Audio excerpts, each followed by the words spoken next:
Congolaises, Congolais, mes chers compatriotes, en ce jour du 23 octobre 2020, je m'adresse à vous, souverains primaires, dans un contexte exceptionnel en rapport avec la situation politique que connaît notre pays.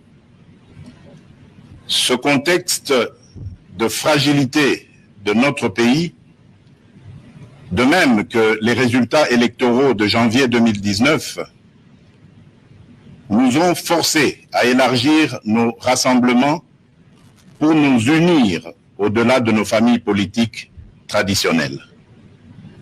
Cet effort de recomposition a touché aussi bien le pouvoir sortant que l'ancienne opposition, ce qui a conduit à une situation inédite où des adversaires farouches d'hier sont devenus des alliés. Nous avions choisi de gérer le pays au sein d'une coalition qui semblait constituer la solution idoine pour sortir le pays de ces différentes crises récurrentes et préserver ainsi les acquis de l'alternance. Malheureusement, près de 2 ans après, les divergences qui persistent entre les parties signataires de cet accord plombent les ailes de l'espoir de notre envol vers le développement.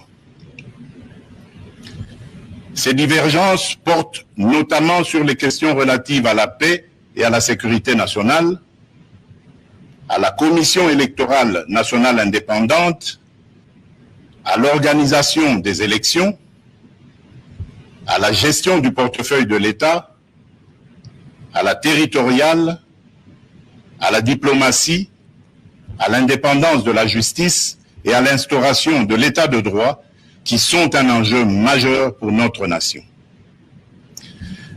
L'importance de ces questions me convainc qu'elles ne doivent être laissées à la merci d'un seul groupe politique.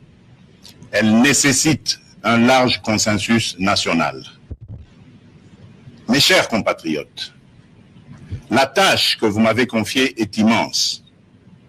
Elle comporte dans l'urgence les objectifs ci-après. Rétablir la paix là où elle est compromise et la consolider là où elle existe, construire la démocratie, organiser des élections crédibles dans les délais constitutionnels, renforcer l'état de droit, bâtir nos infrastructures, assurer la santé à nos populations, garantir l'éducation de nos enfants, donner une perspective économique à notre jeunesse et promouvoir davantage les droits des femmes. Face à l'ampleur de ces défis, le peuple n'accordera aucun pardon à ceux qui, dans la classe politique, s'évertueront à créer ou à entretenir des entraves au progrès, animés qu'ils sont par une simple stratégie de survie politique ou de positionnement individuel, par la haine tribale, la rancœur ou par la poursuite de la prédation en toute impunité. À ce propos, je salue l'effort d'abnégation de ceux qui, dans tous les camps, se sont démarqués de ces antivaleurs. Mes chers compatriotes, l'état de droit que nous voulons vient d'être conforté par la prestation de serment de 3 juges constitutionnels, ce qui désormais assure à cette juridiction un fonctionnement régulier. Mes chers compatriotes, la restauration de l'état de droit dans notre pays n'est pas un leurre, mais le fruit d'une volonté politique, du reste coulée dans un programme de gouvernement tel qu'adopté par le Parlement.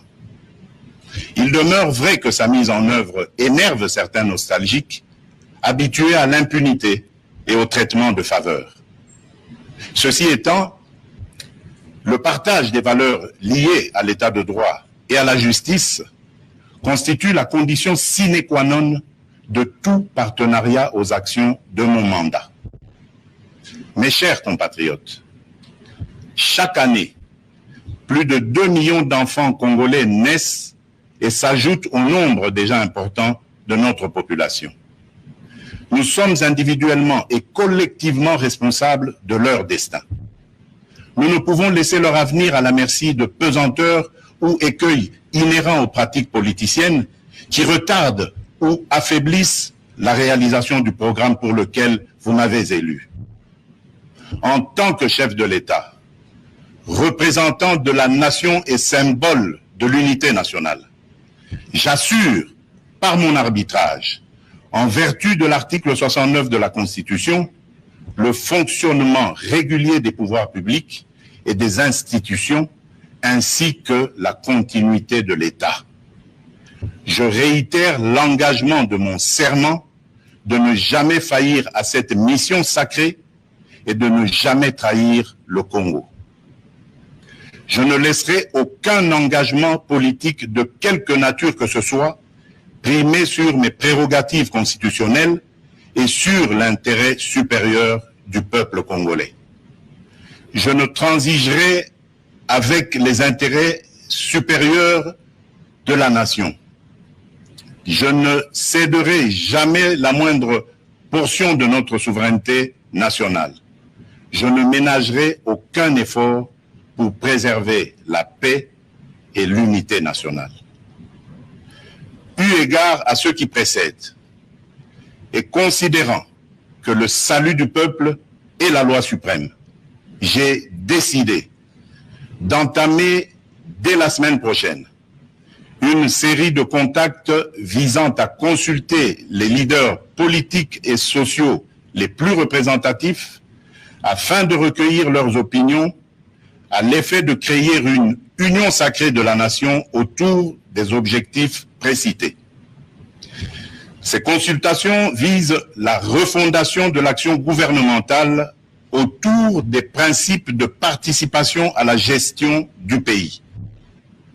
À l'issue de celle-ci, je reviendrai vers vous dans une nouvelle adresse pour vous faire part de mes décisions qui n'excluront aucun cas de figure. Debout, Congolais, prenons le plus bel élan pour un Congo fort, libre et prospère. Que Dieu bénisse la République démocratique du Congo. Je vous remercie. S'agissant donc de ce sujet sur la dissolution, mon collègue du Sénat et moi-même, nous lui avons rappelé la ratio legis de l'article 148. Il ne faut pas jeter des articles de la Constitution en pâture à des incompréhensions ou des malentendus.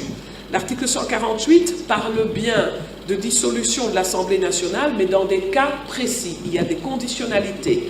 Il faut qu'il y ait une crise persistante entre le gouvernement et la chambre basse du Parlement, ce qui pour l'heure n'est pas le cas puisque les programmes du gouvernement et le budget ont été votés au-delà de notre propre majorité parlementaire. Donc, sérénité en ce qui concerne le dialogue entre institutions. Par ailleurs, selon le prescrit de cet article, le président de la République est invité, dans le cas de cette crise, à consulter le Premier ministre, le président de l'Assemblée nationale et le président du Sénat. Et avant toute décision, faute de quoi, en fait, on serait dans une violation de texte. Et la violation de texte est régie, en fait, par l'article 165 de la Constitution, qui dit que toute personne qui méconnaît notre loi fondamentale peut être exposée au cas de haute trahison pour violation intentionnelle de la Constitution. Je ne cite que les articles, je ne prends pas position, mais il me semble important de rappeler à tous que n'est pas juriste qui veut, et donc nous devons être très prudents par rapport à nos opinions publiques, par rapport à nos citoyens du monde rural, quand nous, à Kinshasa, nous traitons ou nous évoquons des textes constitutionnels.